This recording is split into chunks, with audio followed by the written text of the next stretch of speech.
The rank of many political leaders in Africa are thieves. Let's call them by their name. They are thieves. They are individuals who are not interested in the interest of this country. And as long as we continue electing such individuals into positions of power across Africa, they are going to be manipulated. What then is the responsibility of the citizenry? If we ourselves, even our thieves, are not patriotic, when they steal from Africa, they invest in Europe. They don't believe. The minister said, fix our own governance system. The people in charge of governance system steal and invest elsewhere as an indictment or an affirmation of their own incompetence and incapacity. Good morning, good afternoon, good evening, wherever you are watching from. Happy holidays. Now, I'm going direct to this video. Foreign interference in Africa. Now, in today's video, we are going to watch this clip of African leaders talking about foreign interference in Africa.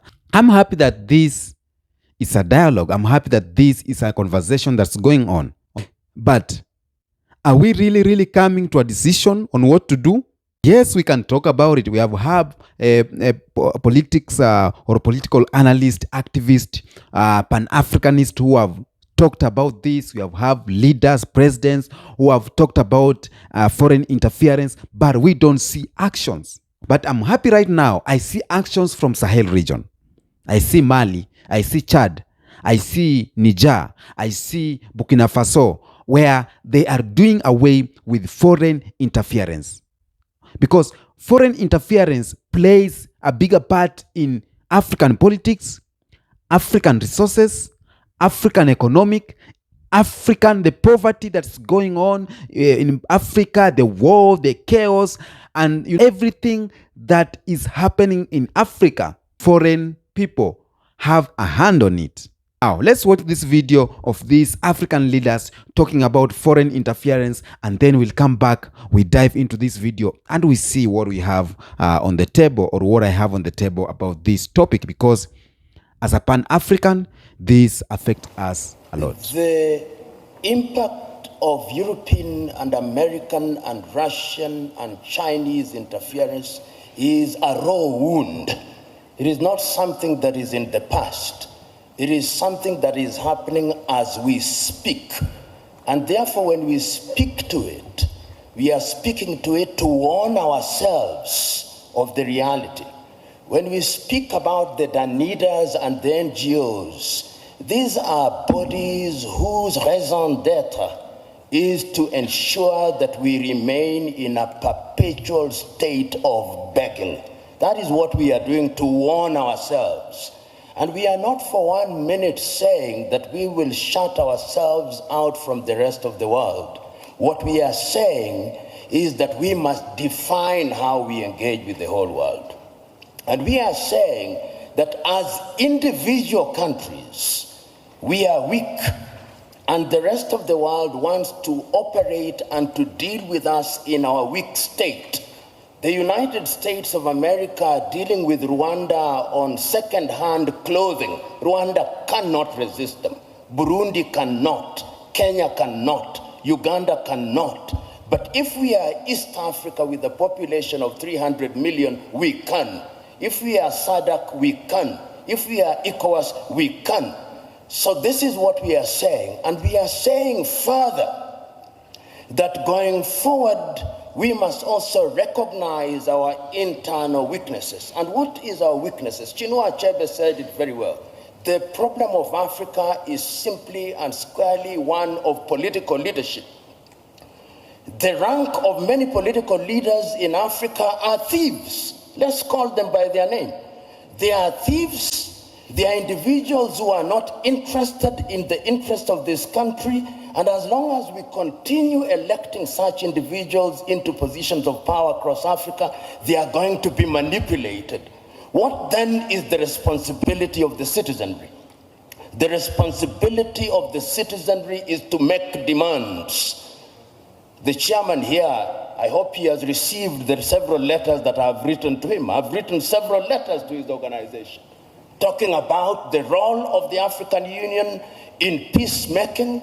I wrote spoke to the chairman only last week about the situation in Sudan, saying we must solve our own problems. And I want to see a crusading African Union, so that it's not the Americans and the Saudi Arabians who are summoning them to Jeddah. It should be in Addis Ababa. In a nutshell, Joe, what I'm saying is that we have a responsibility to ourselves, both at the leadership level and at levels of the civic society. We must be engaged in a positive manner, and we must keep on shouting without being diplomatic, because diplomacy is lulling us into a false sense of security. And lastly, I want to say this.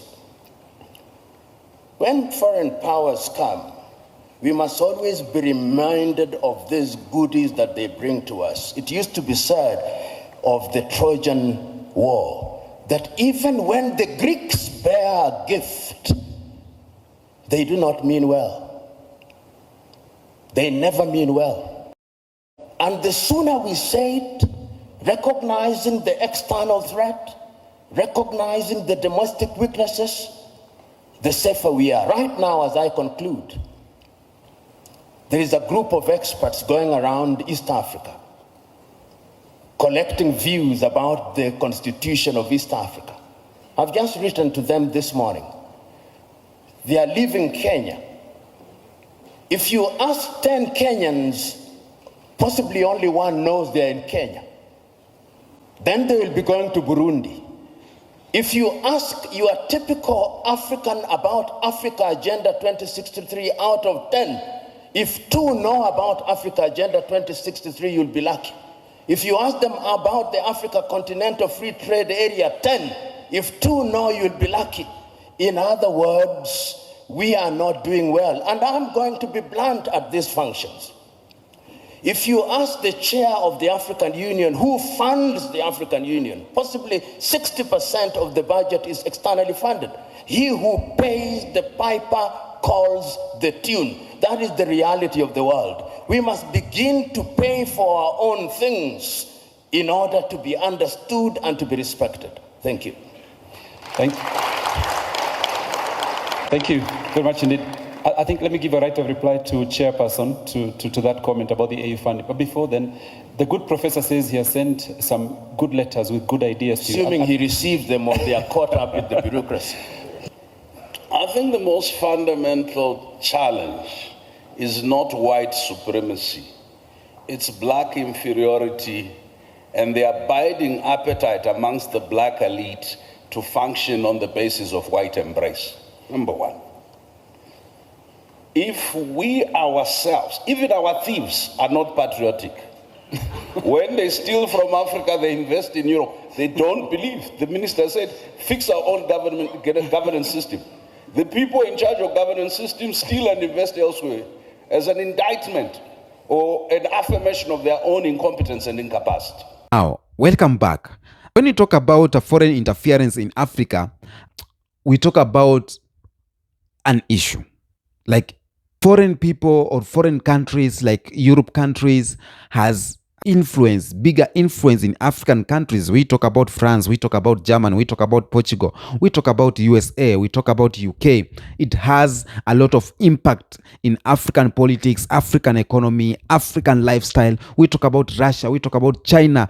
They are looking to come into Africa. Now, we are doing away with France. I've seen Sahel region, they are doing away with France, but we are welcoming Russia and China.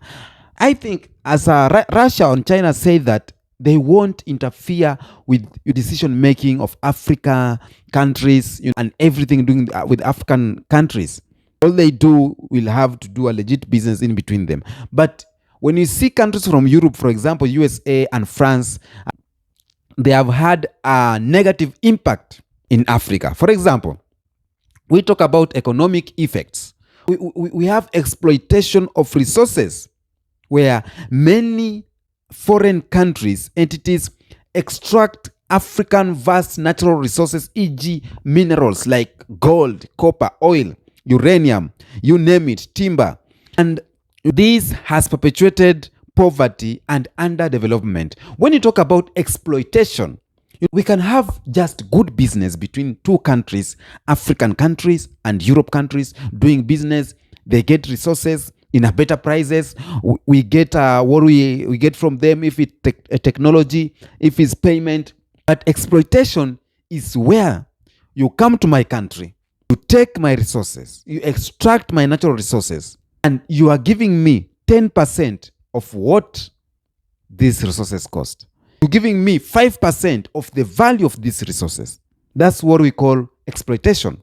Exploitation is when you come to my country, create war in my country, and steal these resources without even paying a damn. Foreign interference, for example, France have had a bigger hand in underdevelopment and poverty in countries, for example, the countries in Sahel region, for example, Burkina Faso, Mali, Ghana, Nigeria, the countries in West Africa, Congo. France interference in politics of West African countries, economic of West African countries, resources of West African countries. The foreign interference has caused a lot of damage, negative effects, negative impact than any positive. They claim that they are coming here to help in keeping peace, security, blah, blah, blah. But what they are doing behind it is just too bad. Now, foreign interference has impact on economy, and that is negative impact. For example, debt dependency. We have talked of exploitation of resources. We have debt dependency where foreign loans like IMF and World Bank often come with some harsh conditions, trapping African nation in circles of debts and limiting their economic sovereignty. You see what's happening, for example, in Kenya is in deep sheet of debt, deeper hole of debt. Country goes on years after years going in a circle of debt. Even it reaches points where they'll have to take your airport, take your seaport, so that they can, pay the loans with it. You are being told, if you don't pay this loan, we're gonna take your airport. We will take your airport for 30 years and getting all the taxes and incomes that come from your airport. This is the work of foreign interference. Foreign interference has a political effect in African countries. Coups that's happening, illegal coups, because foreign powers want to keep their puppets there.